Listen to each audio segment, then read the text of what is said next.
ராமநாதபுரம் மாவட்டம் ஏர்வாடி தர்காவில் சந்தனக்கூடு திருவிழா வெகு விமரிசையாக நடைபெற்றது.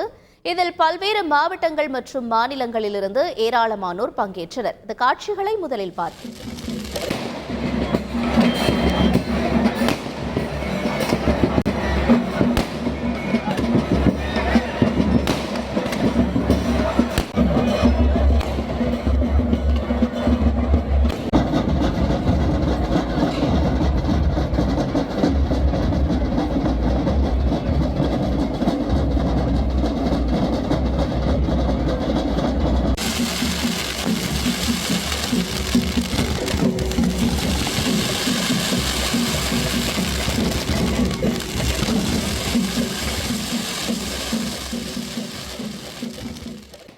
கூடுதல் தகவல்களை செய்தியாளர் சோனைமுத்தன் வழங்க கேட்கலாம். சோனைமுத்தன், வணக்கம். இந்த சந்தனக்கூடு திருவிழாவின் சிறப்புகள் என்னென்ன, மேலும் அது தொடர்பான தகவல்களையும் பகிர்ந்துக்கோங்க.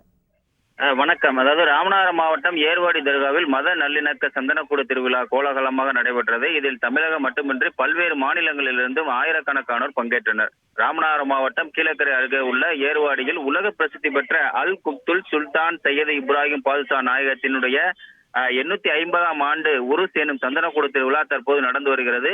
கடந்த மே மாதம் 9ஆம் தேதி இந்த மௌலிது என புகழ் மாலை ஓதப்பட்டது. அதனைத் தொடர்ந்து கடந்த மாதம் 19ஆம் தேதி தர்கா வளாகத்தில் முன்புறம் உள்ள 50 அடி உயரம் கொண்ட கொடிமரத்தில் இந்த கொடியேற்ற நிகழ்ச்சியானது வெகு விமரிசையாக நடைபெற்றது. அதனைத் தொடர்ந்து நேற்று மாலை முதல் சந்தனக்கூடு திருவிழாவுக்கான நிகழ்வுகள் தொடங்கிய நிலையில் இன்று அதிகாலை 3 மணிக்கு ஏர்வாடி முசாபிர் நல்ல இப்ராஹிம் தர்காவிலிருந்து சந்தன குடங்கள் எடுத்து வரப்பட்டது. அதற்கு முன்பாக நாட்டிய குதிரைகள் நடனமாட அந்த பட்டத்து யானை மீது அந்த கொடியானது, அந்த சந்தன பேழையானது எடுத்து வரப்பட்டது. அதனைத் தொடர்ந்து இந்த சந்தனக்கூட்டுக்கு முன்பாக ஏராளமானோர், அதாவது தமிழகம் மட்டுமின்றி பல்வேறு மாநிலங்களிலிருந்து, அதாவது கேரளா, கர்நாடகா, ஆந்திரா, மகாராஷ்டிரா உள்ளிட்ட பல்வேறு மாநிலங்களிலிருந்து ஆயிரக்கணக்கான வந்திருந்தனர். இந்த சந்தனக்கூடு திருவிழா மத நல்லிணக்கத்துக்கு எடுத்துக்காட்டாக அனைத்து சமுதாயத்தை சேர்ந்த பொதுமக்களும் கலந்து கொண்டனர். அதைத் தொடர்ந்து வருகிற 7ஆம் தேதி இந்த கொடியிறக்கம் நிகழ்ச்சியை தொடர்ந்து சந்தனக்கூடு திருவிழாவின் நிகழ்ச்சிகள் அனைத்து முடிவடைகிறது. அசம்பாவிதங்களை தடுக்கும் விதமாக மாவட்ட காவல்துறையின் சார்பில் 500க்கும் மேற்பட்ட போலீசார் மற்றும் ஊர்காவல் படையினர் பாதுகாப்பு பணியில் ஈடுபட்டு வருகின்றனர். உங்களுடைய முழு விவரங்களுக்கு நன்றி சோனைமுத்தன்.